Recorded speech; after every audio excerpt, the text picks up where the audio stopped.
Olá, povo de Deus, domingo da festa da Sagrada Família, 27 de dezembro de 2020. A nossa reflexão de hoje é a partir de Eclesiástico 3, de 3 a 7, 14 a 7a, Colossenses 3, de 12 a 21 e Lucas 2, de 22 a 40. O livro do Eclesiástico é um livro exclusivo das Bíblias católicas e integra a secção dos livros sapienciais.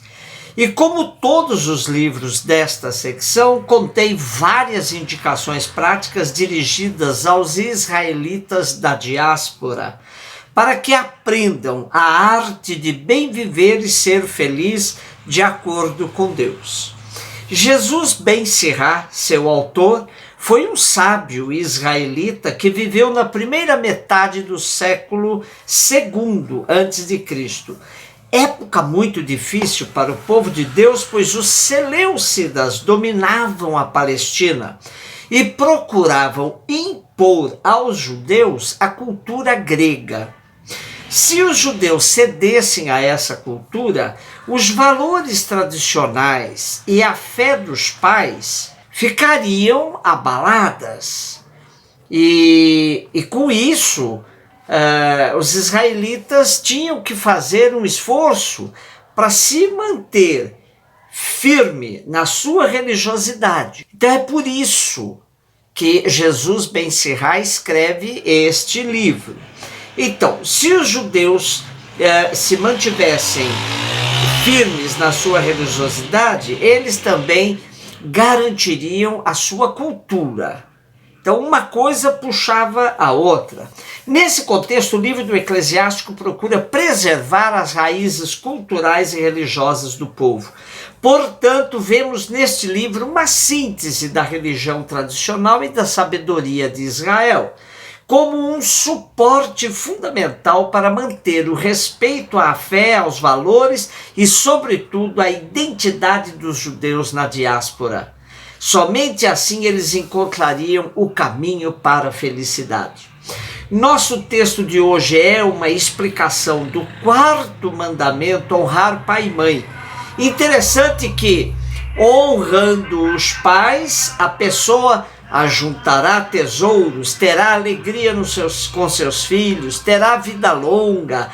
A caridade exercida com os pais terá recompensa e poderá perdoar seus pecados. Trata-se de um texto que quer assegurar o núcleo da família judaica tão atacada pela cultura helênica, que tinha outra concepção de família. Os pais aí são apresentados como canais eficazes da transmissão da graça de Deus aos seus filhos. Colossenses 3, de 12 a 21. Colossas era uma cidade colônia romana da região da Frígia. Suas ruínas estão hoje em território da Turquia. A comunidade cristã aí foi fundada por um tal Epáfras, um amigo de Paulo, lá pelos anos 56 e 57. É tido como certo que Paulo não visitou esta comunidade. E também há dúvidas quanto à autoria da carta, pois não é claro que Paulo tenha sido mesmo seu autor. A carta tem duas partes bem demarcadas. Na primeira, seu autor deixa clara a supremacia de Cristo na criação e na redenção. E na segunda parte, o autor alerta os colossenses de que a união com Cristo traz consequências a nível de vivência prática. E uma destas consequências alcança inclusive o relacionamento conjugal e familiar.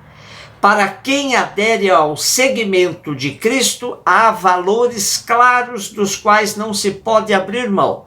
Sentimentos de misericórdia, de bondade, de humildade, mansidão, paciência. E com esses valores pode-se muito bem cada qual suportar uns aos outros e viver a prática do perdão mútuo.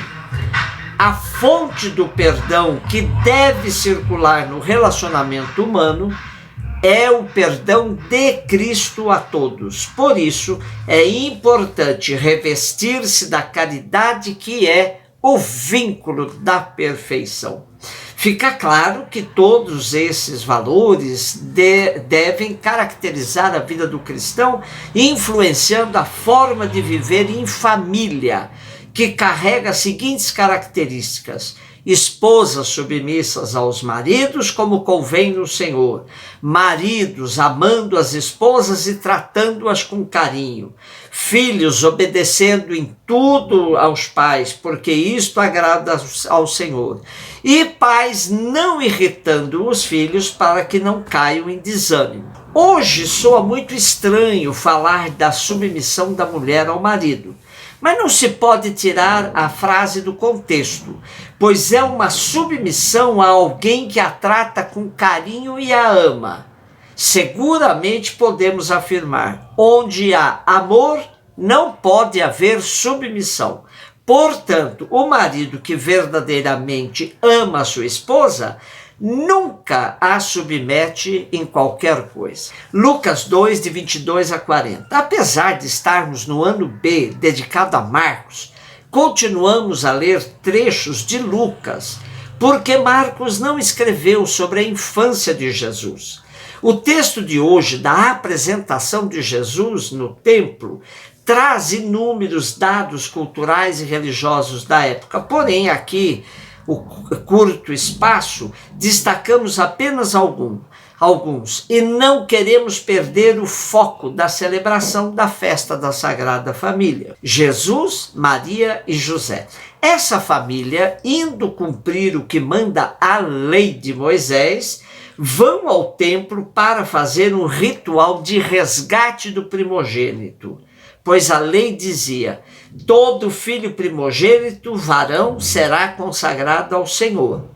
Num versículo anterior ao texto de hoje aparece o ritual da circuncisão, a qual Jesus também foi submetido. Agora, na apresentação ao templo, era necessário oferecer em sacrifício algum animal, que dependendo da condição econômica da família, o animal era grande, médio ou de pequeno porte. Na verdade, a oferta para o primogênito era um cordeiro, porém se abria uma exceção aos pobres para que oferecessem um par de rolas ou 2 pombinhas. Era um ritual, podemos dizer, humilhante para os pobres, pois por meio de sua oferta ficava clara sua pobreza e simplicidade. Era uma religião a serviço da discriminação dos pobres e exaltação dos ricos e poderosos. Maria e José eram pobres e passaram por essa humilhação. Porém, Maria e José se deparariam com os justos, que aguardavam a salvação, o velho Simeão e a viúva Ana. Simeão, homem justo e piedoso, que esperava a consolação de Israel. E o Espírito Santo estava nele. O Espírito Santo revelara-lhe que não morreria antes de ver o Messias do Senhor. E ele veio ao templo movido pelo Espírito. E nesta ocasião em que Maria e José trouxeram o menino para cumprirem as prescrições da lei no que lhes dizia respeito, Simeão recebeu o menino em seus braços e bendisse a Deus, exclamando: agora, Senhor, segundo a vossa palavra, deixareis ir em paz o vosso servo, porque meus olhos viram a vossa salvação, que puseste ao alcance de todos os povos, não só de Israel. Luz para revelar às nações a glória de Israel, vosso povo. É o pobre e o justo Simeão, na porta do templo, que reconhecem Jesus, o Salvador. José e Maria estavam admirados com o que Simeão estava dizendo de Jesus. Mas ainda tinha mais, pois Simeão abençoou-os e disse a Maria, sua mãe: este menino foi estabelecido para que muitos caiam ou se levantem em Israel, e para ser sinal de contradição. E uma espada vai atravessar a tua alma. Assim se revelarão os pensamentos de muitos corações. Da admiração pela grande exaltação de Simeão, aquilo que ele dizia de Jesus, seguramente Maria passou agora para uma atitude de susto, de espanto. Que mãe entenderia uma profecia como esta? Seu filho será sinal de contradição. Com ele muitos serão reerguidos e com ele também muitos cairão. Havia também uma profetisa, Ana, mulher de idade muito avançada, tinha vivido 7 anos casada e como viúva já tinha alcançado a idade de 84 anos. Era piedosa, não se afastava do templo, servindo a Deus dia e noite, com jejuns e orações. Estando presente na mesma ocasião, começou também a louvar a Deus e a falar acerca do menino a todos que esperavam a libertação de Jerusalém. Simeão e Ana representam todos os que colocam suas esperanças em Deus e acreditam na libertação do povo. Cumprida todas as prescrições, Jesus volta a viver a sua vida de família e cresceu aí em sabedoria, a graça de Deus estava com eles. Uma feliz festa da Sagrada Família para todos nós e que Deus abençoe a todas as nossas famílias. Um beijo no seu coração.